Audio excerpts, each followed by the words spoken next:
ఓం శ్రీ సాయిబాబా సాయి సచ్చరిత్ర 49వ అధ్యాయము.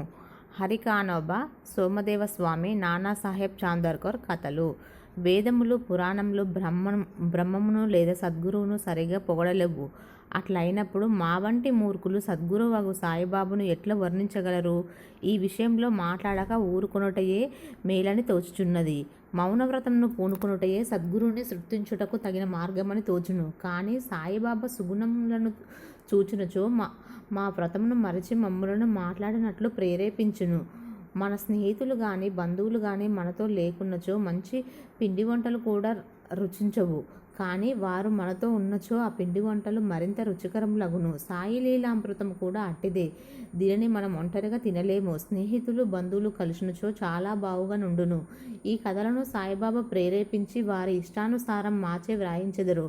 వారికి సర్వస్వ శరణగతి మునార్చి వారి అందే జ్ఞానం నిలుపుట మా కర్తవ్యము. తీర్థయాత్ర వ్రతము త్యాగము దాక్షముల కంటే తపస్సు చేయుట గొప్ప. హరిని పూజించుట తపస్సు కంటే మేలు. సద్గురుని ధ్యానించుట అన్నింటికంటే మేలైనది. కాబట్టి మనము సాయినామమును నోటితో పలుకుచు వారి పలుకులను మననం చేయుచు వారి ఆకారమును మనసును భావించుకొనుచు వారిపై హృదయపూర్వకమగు ప్రేమతో వారి కొరకే సమస్త కార్యములను చేయించుచుండవలను. సంసార బంధము నుండి తప్పించుకొనుటకు దీనికి మించిన సాధనము లేదు. పైన వివరింపబడిన ప్రకారం మన కర్తవ్యమును మనం చేయగలిగినచో సాయి తప్పనిసరిగా మనకు సహాయం చెయ్యును, తుదకు మోక్షం నిచ్చును. ఇక ఈ అధ్యాయంలోని కథల వైపు మరలుదాము.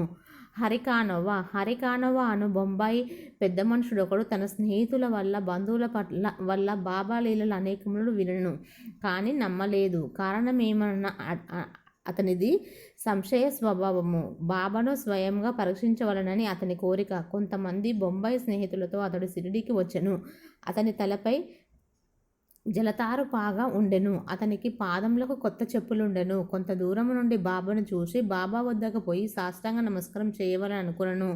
కొత్త చెప్పులు ఎచ్చట ఉంచువలనో అతనికి తెలియలేదు. చెప్పులు మసీదు ముందొక మూలన పెట్టి బాబా దర్శనముకు పోయాను. బాబాకు భక్తిపూర్వకమైన నమస్కారం చేసి ఊదిని ప్రసాదంను బాబా చేతి నుండి అందుకొని తిరిగి వచ్చెను. మూలకు పోయి చూసేసరికి చెప్పులు కనిపించలేదు. చెప్పుల కొరకు వెతకను కానీ నిష్ప్రయోజనమయ్యెను. చాలా చికాకు పడుచు బసకు వచ్చెను. అతడు స్నానం చేసి పూజ చేసి నైవేద్యం పెట్టి భోజనముకు కూర్చుండెను. కానీ తన చెప్పుల గురించి చింతించుచుండెను. భోజనానంతరము చేతులు కడుక్కొనుటకు బయటికి వచ్చెను. ఒక మరాఠీ కుర్రవాడు తన వైపు వచ్చుట చూచెను. ఆ కుర్రవాని చేతిలో ఒక కర్ర ఉండెను. దాని చివరికి కొత్త చెప్పుల జత వ్రేలాడుచుండెను. చేతులు కడుక్కొనుటకు బయటకు వచ్చిన వారితో అతను బాబా తనను పంపననియు వీధిలో హరికాబేట జరికాపేట అను మరచి మనయు చెప్పిన మనను ఎవరైనా ఆ చెప్పులు తమవే అన్నచో అతని పేరు హరి మనియు అతడు కానబో కొడుకనియు అతని తలపై జరిపాక గలదా అని సంగతి పరీక్షించిన తర్వాత చెప్పులనిచ్చి వేయమని చెప్పినను. ఆ కుర్రవాడు ఇట్లు చెప్పుట విని హరికానోబా ఆనందములు పొందెను. కుర్రవాడి వద్దకు పోయి చెప్పులు తనవని రుడి చేసెను. అతడు తన పేరు హరి అనియు తాను కానోబా కుమారుడనియు తన తలపై ధరించు జరిపాకను చూపెను. ఆ కుర్రవాడు సంతృప్తి చెంది చెప్పులనిచ్చి వేసెను. హరికానోబా మిక్కిలి ఆశ్చర్యపడెను. తన జల్తారు పాగా అందరికీ కనిపించవచ్చును కానీ తన పేరు తన తండ్రి పేరు బాబాకు ఎట్లా తెలిసెను? అదియే షిరిడీకి మొదటిసారి తన రాక. అతడచ్చటకు బాబాను పరీక్షించుటకే వచ్చెను. ఆ విషయముల వల్ల అతడు బాబా గొప్ప సత్పురుషుడని గ్రహించెను. అతనికి కావలసినది బాబాను పరీక్షించుట. అది పూర్తిగా నెరవేరను. సంతోషంతో ఇంటికి పోయెను. సోమదేవ స్వామి బాబాను పరీక్షించుటకై ఇంకొకరు వచ్చిరి. వారి కథను వినుట కాకాసాహెబ్ దీక్షిత్ తమ్ముడు బాయాజీ నాగపూర్లో నివసించుచుండెను. 1906వ సంవత్సరంలో హిమాలయంలోకి పోయినప్పుడు సోమదేవ స్వామి అన్న సాధువుతో అతనికి పరిచయం కలిగెను. ఆ సాధువు గంగోత్రికి దిగువన ఉత్తరకాశీ చెందినవారు. వారి మఠము హరిద్వారంలో కలదు. ఇద్దరు పరస్పరం తన చిరునామాలు వ్రాసుకొనిరి. 5 సంవత్సరముల పిమ్మట సోమదేవ స్వామి నాగపూర్ వచ్చి బాయాజీ ఇంట్లో దిగెను. బాబా లీలను విని సంతోషించెను. షిరిడీకి పోయి బాబాను చూడవలనని అతనికి గట్టి కోరిక కలిగెను. బాయాజీ వద్ద నుండి పరిచయము ఉత్తరమును తీసుకొని షిరిడీకి పోయాను. మర్నాడు కోపరంగ దాటిన పిమ్మట టాంగ చేసుకొని షిరిడీకి పోవుచుండెను. షిరిడి సమీపంలోకి రాగా మసీదుపై 2 పెద్ద జెండలు కనిపించెను. సాధారణంగా యోగులు వేరువేరు వైఖరులతోనూ, వేర్వేరు జీవన పద్ధతులతోనూ, వేర్వేరు బాహ్య అలంకరణతోనూ ఉందురు. కానీ ఈ పై గుర్తులను బట్టియే యోగి యొక్క గొప్పతనము కనిపెట్టలేము. సోమదేవస్వామి అంతయు వేరే పంతగా తోచెను. 2 పతకములు లెగురుట చూడగానే తానిట్లా అనుకొనెను, ఈ యోగి జెండల యందే మక్కువ చూపవలెను. అది యోగికి తగినది కాదు. దీనిని బట్టి యోగి కీర్తి కొరకు పాటుపడుచున్నట్లు తోచుచున్నది అనుకొనను. ఇట్లు ఆలోచించుకొని షిరిడికి పోవుట మానుకొన నిర్ణయించుకున్నట్లు తనతోనున్న ఇతర యాత్రికులకు చెప్పెను. వారతనితో ఇట్లనిరి, అట్లయినా ఇంత దూరము వచ్చితివేలా? జెండాలను చూచినంతలో నీ మనసు చీకాకు పడినచో, షిరిడిలో రథము, పల్లకి, గుర్రము మొదలగు బాహ్య అలంకారములు చూచినచో మరెంత చీకాకు పొందెదవు. సోమదేవ స్వామి గాబరపడి ఇట్లనను, గుర్రములతోనూ పల్లకిలతోనూ జట్కాలతోనూ గల సాధువులను నేనెచ్చట చూసి ఉండలేదు. అట్టి సాధువులను చూసుట కంటే తిరిగిపోవుటయే మేలు అనను. ఇట్లనుచు తిరుగు ప్రయాణములకు సిద్ధమయ్యను. తక్కిన తోటి ప్రయాణికులు అతని తన ప్రయత్నములను మాని షిరిడిలోనికి పొమ్మనిరి. అట్టి వక్ర ఆలోచనను మానుమనమనిరి. బాబా ఆ జెండలను కానీ, తక్కిన వస్తువులను కానీ, ఆడంబరములను కానీ, కీర్తిని కానీ లక్ష్యపెట్టని వారని చెప్పిరి. అవన్నీయూ అలంకరించిన వారు బాబా భక్తులే కానీ ఆయనకేమీ అవసరం కానీ సంబంధం కానీ లేదనిరి. వారి భక్తి ప్రేమల కొలది వారు వాటిని కూర్చారని చెప్పిరి. తుట్టతుదకు ప్రయాణం సాగించి షిరిడీకి పోయి సాయిబాబాను చూచినట్లు చేసిరి. సోమదేవ స్వామి మసీదు దిగువ నుంచి బాబాను దర్శించగానే అతని మనసు కరిగెను. అతని కళ్ళు నీటితో నిండెను.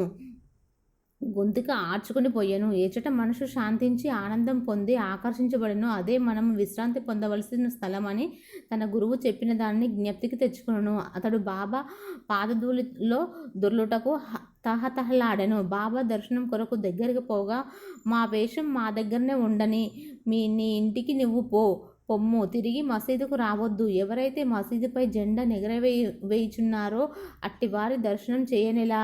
ఇది యోగి లక్షణమా? ఇక్కడ ఒక నిమిషమైనా ఉండొద్దు అనెను. ఆ స్వామి మిగులు ఆశ్చర్యపడెను. బాబా తన మనసులో గ్రహించి బయటికి ప్రకటించుచున్నాడని తెలుసుకొనెను.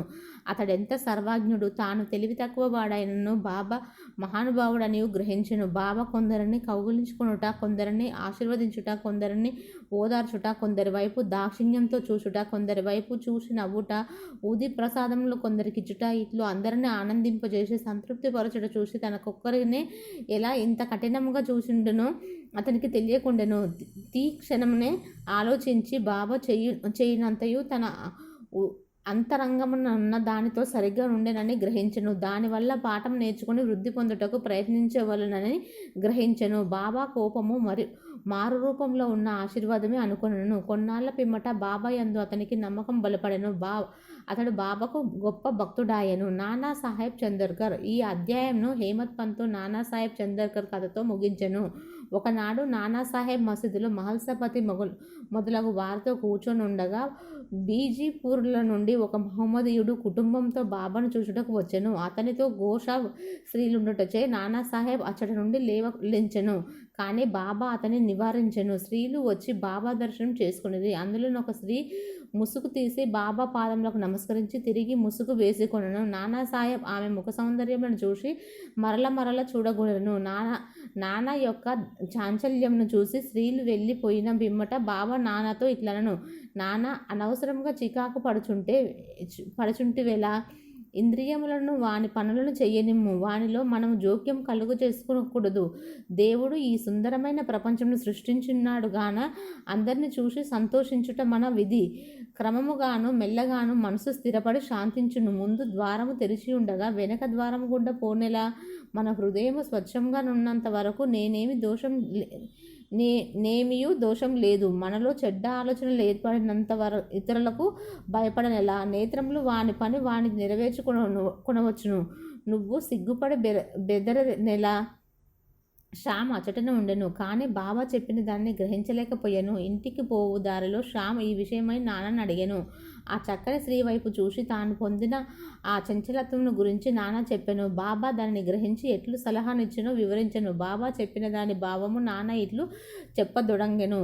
మనసు సహజంగా చంచలమైనది. దాన్ని ఉద్రేకించినట్లు చేయరాదు. ఇంద్రియములు చలించవచ్చును. శరీరంను స్వాధీనమనము ఉంచుకునవలను. దాని ఏరిమి పోవునట్లు చెయ్యరాదు. ఇంద్రియముల విషయముల వైపు పరిగెత్తును, కానీ మనము వాని వెంట పోరాదు. మనము ఆ విషయములను కోరకూడదు. క్రమముగాను నెమ్మదిగాను సాధన చేయటం వలన చంచలత్వమును జయించవచ్చును. ఇంద్రియములకు మనము లోబడకూడదు, కానీ వానిని మనము పూర్తిగా స్వాధీనం ఉంచుకొనలేము.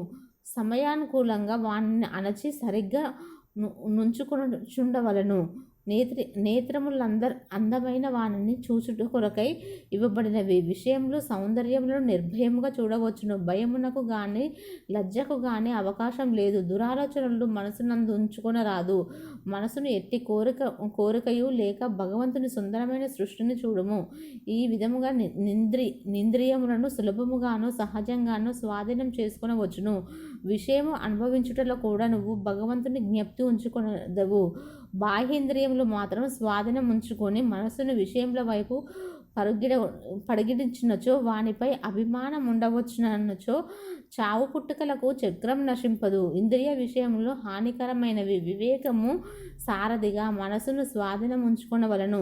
ఇంద్రియములు వచ్చినట్లు సంచరించ చెయ్యరాదు. అటువంటి సారథితో విష్ణు పదమును చేరగలము. అది ఏ మన గమ్యస్థానము, అది ఏ మన నిజమైన ఆవస్థానము. అచట నుండి తిరిగి వచ్చుట లేదు. ఓం నమో శ్రీ సాయినాథాయ. శాంతి శాంతి శాంతి. 49వ అధ్యాయం సంపూర్ణం.